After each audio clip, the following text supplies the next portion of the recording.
विभाग हमको नहीं भाई साहब मेरा नाम बदला जाए, एक ही डिमांड थी। नाम बदल गया तो अपनी मीटिंगों में चर्चा तो करो, किसने बदलवाया, कैसे बदला, तो पहले अपना कंसेप्ट क्लियर करिए।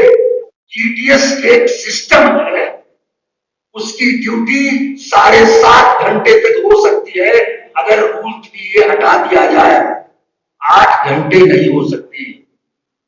जब तक जीडीएस आप रहेंगे वो ड्यूटी 7.5 घंटे मैक्सिमम। जब जीडीएस कमेटी बनेगी बहुत सारे विषय रह जाएंगे तो आप समझ में नहीं पाओगे, मेरे पास समय भी नहीं, क्योंकि दिमाग में तूफान चलता है, मैं अवॉइड करता हूं जीडीएस के सम्मेलनों में जाने से। जब जीडीएस कमेटी बनी, विभाग के सबसे बड़े जीडीएस संगठन के महामंत्री श्रीमान आदरणीय महादेवैया जी डिमांस्ट्रेशन कर रहे थे। डिमांस्ट्रेशन नहीं, कमलेश चंद्रा कमेटी नहीं, क्यों डिमांस्ट्रेशन कर रहे थे? इसलिए कर रहे थे, 5वें वेतन आयोग का एक परंपरा थी कि जब वेतन आयोग का गठन होता था तो उसके पैरेलल जीडीएस कमेटी भी बनती थी। जिस तरह से वेतन आयोग का चेयरमैन हाई कोर्ट का रिटायर्ड जज हुआ करता था, जीडीएस कमेटी का चेयरमैन भी हाई कोर्ट का रिटायर्ड जज हुआ करता था। महादेवैया जी बोले अभी अरे कमलेश चंद्रा नहीं, कोई हाई कोर्ट का जज बनाओ। सारे देश के जीडीएस ने ताली बजा दिया। इसी जीडीएस ने जितना सोशल मीडिया पर आप एक्टिव है, अपने ब्रेन को अपडेट करिए। महादेवैया जी से पूछा जाना चाहिए था कि हाई कोर्ट के जज के बजाय ये मेंबर भी को कमेटी का चेयरमैन कब से बनाना शुरू हुआ। तो मैं दोहरा दूं, नहीं तो गलत हो जाएगा।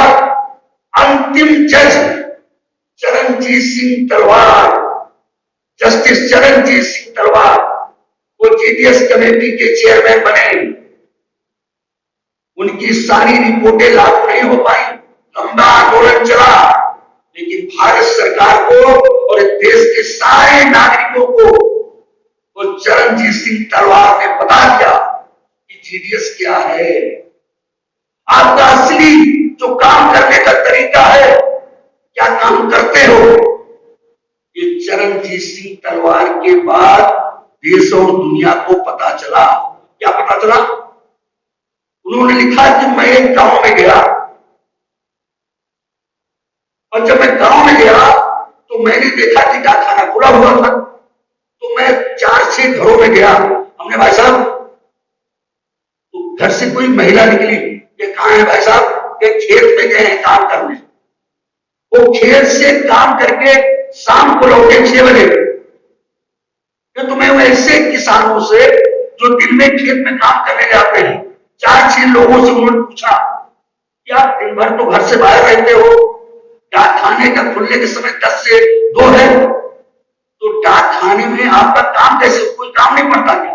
नहीं पड़ता है, तो काम कैसे होता है? तो उस किसान ने कहा जब घर आते हैं शाम को 7 बजे 8 बजे, तब पोस्टमास्टर साहब से कहते हैं भाई साहब 2 लिफाफा दे दो, 2 इनलैंड लेटर दे दो। तो देते हैं क्या? तो किसान ने कहा बिल्कुल देते हैं, रोज का हमारा यही काम है। चरणजीत सिंह तलवार ने अपनी रिकमेंडेशन में लिखा एक ऐसा कर्मचारी डाक विभाग के अंदर है जिसकी ड्यूटी 10 बजे शुरू होती है, 2 बजे खत्म होती है, लेकिन शाम को 7 बजे भी वो डाक खाने का काम करता है। शाम को 7 बजे। दिक्कत क्या हुई? उस समय की कांग्रेस की सरकार ने नोट कर लीजिए, देखा कि ये जज लोग, इनके ऊपर कोई नियंत्रण नहीं होता, ऐसी रिकमेंडेशन दे दिया जीडीएस को रेगुलर बना दो, बहुत मल्टी यूज है। कांग्रेस की सरकार ने आदेश कर दिया अब भविष्य में जीडीएस कमेटी का चेयरमैन कोई हाई कोर्ट का जज नहीं होगा, लोग बैठे हैं, नेगी जी बैठे हैं, लक्ष्मीदत्त बैठे हैं, सोमदत्त भाई बैठे हैं।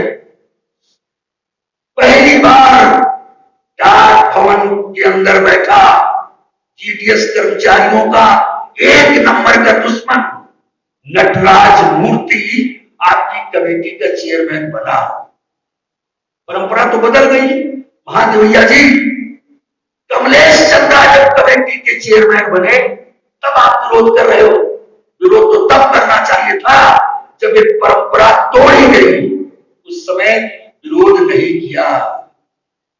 दुनिया जानती है कमलेश चंद्रा जी मेरे उत्तर प्रदेश के चीफ पोस्ट मास्टर जनरल थे, और ये राम सिंह वगैरह लखनऊ में कई कार्यक्रमों में गए। वे हर कार्यक्रम में कमलेश चंद्रा जी जब तक वहां रहे मेरे हर कार्यक्रम में आते थे। अच्छी मित्रता थी, लेकिन वो कांग्रेसी बैकग्राउंड के थे और हम लोग तो संघ वाले विचारधारा के हैं, लेकिन वो आते थे। कमलेश चंद्रा जी को मैंने उस समय भाजपा की सरकार और दिक्कत अच्छा ही देखी। जब मैं कमलेश चंद्रा जी के चेंबर में जाता था तो थोड़ी देर बात करने के बाद, भगवान सुन रहे जो मैं बोल रहा हूं, इसलिए ध्यान रखिएगा कि आपको खुश करने के लिए मैं कोई चीज बोलने वाला नहीं। 5-10 मिनट बात करने के बाद कमलेश चंद्रा जी या संतोष जी जीडीएस की बात करो यार, जीडीएस की बात करो। उनके अंदर बहुत बड़े परिवार से आते थे। उनकी माताजी सांसद रही, उनके पिताजी कांग्रेस के मंत्री रहे, सांसद रहे, बैजनाथपुरी उत्तर प्रदेश का बड़ा फेमस। लेकिन सोच कहां केंद्रित थी, जैसे हम कोई बात करते थे ऐसा जीडीएस की बात करो ना यार।